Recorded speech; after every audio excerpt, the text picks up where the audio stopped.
Saya duk kira-kira. Masa tu saya tak dapat lagi lah gambaran penuh penyata kewangan tak keluar. Saya duk kira-kira. Kau pergi ambil duit mana ni? Sampai 3-4 bilion ni. Sebab penyata kewangan kerajaan tu kena bentang dekat parlimen.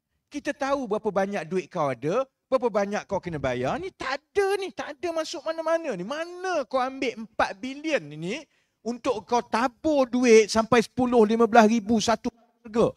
Ni kalau kawan-kawan yang dekat Slim Felda dulu ni yang dapat 10-15 ribu.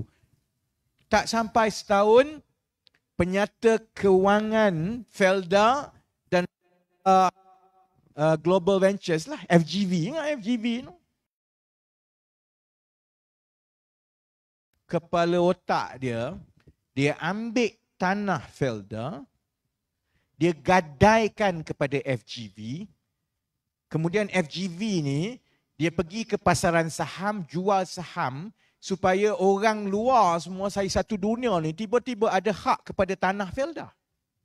Duit yang dia dapat tu lah, 7-8 bilion, 4 bilion, dia ambil, dia agihkan kepada peneroka Felda. Peneroka Felda tak tahu, sebenarnya, dia dah gadai tanah-tanah Felda semua ni kepada luar. Sekarang ni kita merana lah. Sekarang ni perkara tu tak selesai-selesai lagi. Pasal harga saham FGV jatuh mengudum. Felda kewangan jatuh mengudum semua. Sampai sekarang dah 10 tahun tak selesai, saudara-saudari.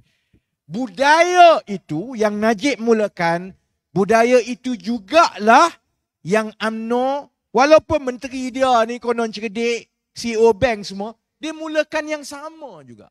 Ambil duit, pinjam, tak payah selesaikan masalah-masalah utama. Macam saya sebut tadi, masalah dasar, masalah struktur, masalah pelabur, minat, masalah rasuah. Dia tak minat semua ni. Asalkan pinjam duit ni, tak apa. Sebab yang tanggung bukan dia. Bila pinjam duit kerajaan, pinjam duit, siapa tanggung? Pakcik-makcik tanggung. Dia tak ada masalah. Dia dah dapat gaji dia dapat imbuhan dia, habis dia balik dia cuti lah. Yang tanggung pakcik-makcik sampai kiamat tanggung. Duit itu dia tabur untuk mewujudkan budaya. Mari saja bajet tiap-tiap tahun supaya orang tadah ni. Okey, apa agaknya kerajaan yang baik ni nak bagi kepada kita? Apa aku dapat? Masalah utamanya ialah kalau itu berterusan, kita memang tak ada duit dah nak bagi. Kemudian yang dia bagi itu tak menyelesaikan masalah. Contohnya, ni dalam bajet semalam, dia umum contohnya ada potongan cukai untuk keluarga yang berpendapatan RM50,000 ke RM100,000 setahun. Orang Sungkai tak banyak kot pendapatan RM100,000 setahun. Kecuali toke-toke kelapa sawit. Ada tak? Toke kelapa sawit tak filekan cukai pendapatan ke apa? Jadi dia kata, akan ada potongan cukai menjimatkan RM1,000 setahun. Bunyi hebat lah. Kerajaan bagi RM1,000 setahun ni. Dia tak sebut yang dia potong cukai, ambil duit rakyat tu bagi RM1,000 setahun, yang itu tak cukup untuk membayar kenaikan-kenaikan lain akibat juga kegagalan dia menguruskan ekonomi. Contohnya, kadar faedah naik. Kadar faedah kita makin naik sebab ringgit makin jatuh. Bila ringgit makin jatuh, untuk mempertahankan nilai ringgit supaya orang tak jual ringgit ni, dia kena naikkan interest rate. Bila naik interest rate, orang kena bayar pinjaman rumah, pinjaman kereta, pinjaman perniagaan, semua pinjaman semua naik.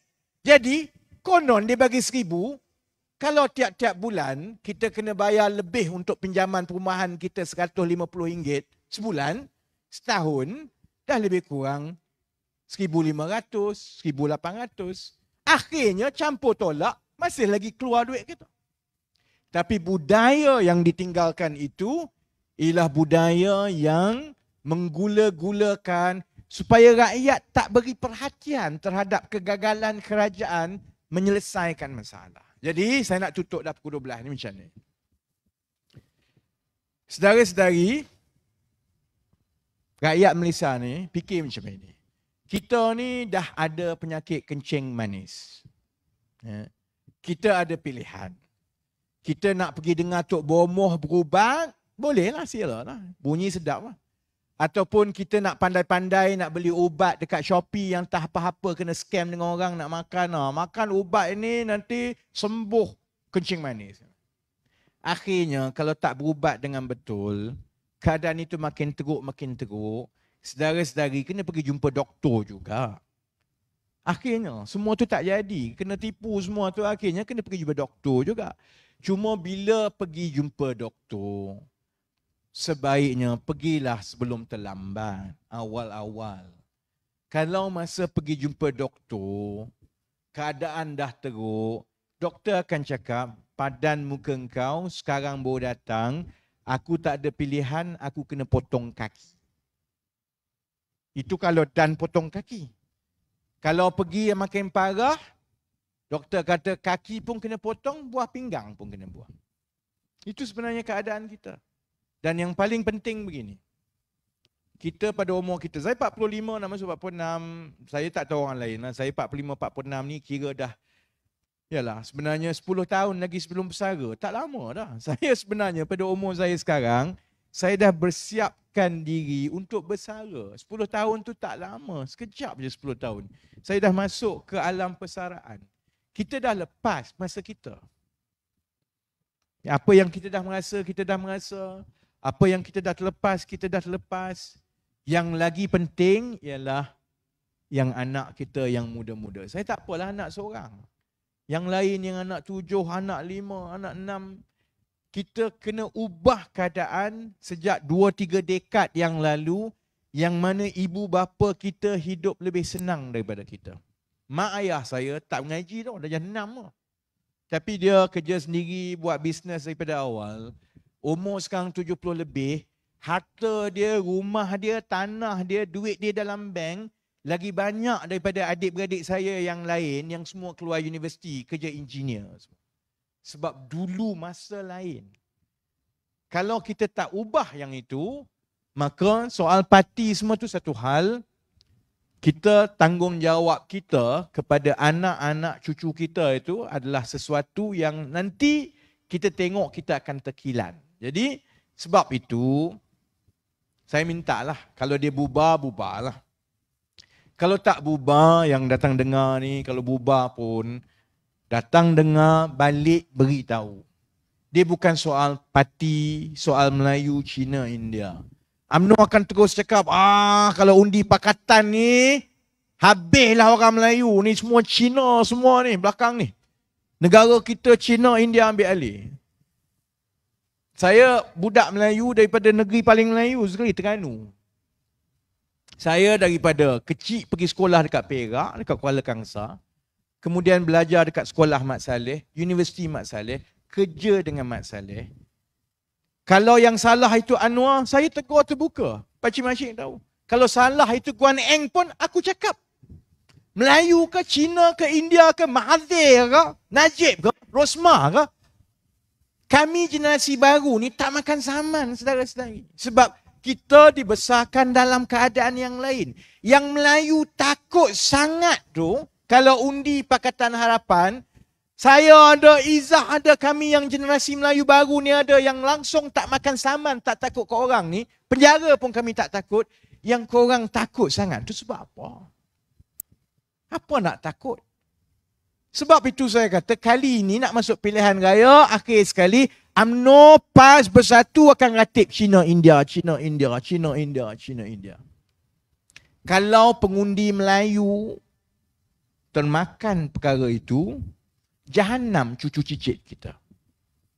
Sebab kalau perkara yang ada jaya ini berterusan, bila sampai ke satu peringkat yang rakyat dah sedar bahawa mainan ratib Cina Melayu perkauman ni sebenarnya tak menyelesaikan masalah. Punca kita bukan soal Cina Melayu India. Punca kita menteri bodoh. Punca kita menteri tak amanah, makan duit. Rasuah. Orang suruh buat kerja, dia pergi buat benda lain. Kemudian kita tak hukum dia, kita tak letakkan orang yang ahli pada tempat dia. Akan ada satu masa rakyat akan sedar. Tapi bila dia sedar itu, harapan kita, dia tidaklah terlambat dan kita masih lagi boleh perbaiki keadaan. Sebab itu tanggungjawab kita kepada anak cucu cicit kita. Jadi Saya dah terlajak lebih kurang 5 minit, tu paling jauh lah.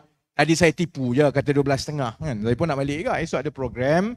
Jadi saya ucapkan terima kasih banyak-banyak. Bersiap sedia untuk pilihan raya. Kalau dia bubar, dia bubar. Kalau dia bubar, kita kena bersiap sedia dua benda. Bersiap sedia untuk buat perubahan.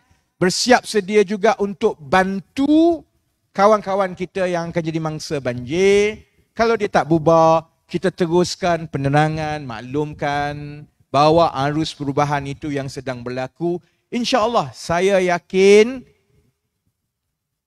Zaid Hamidi akan menyesal dengan keputusan dia sekarang ini yang begitu bongkak dan yakin boleh menang dalam pilihan raya.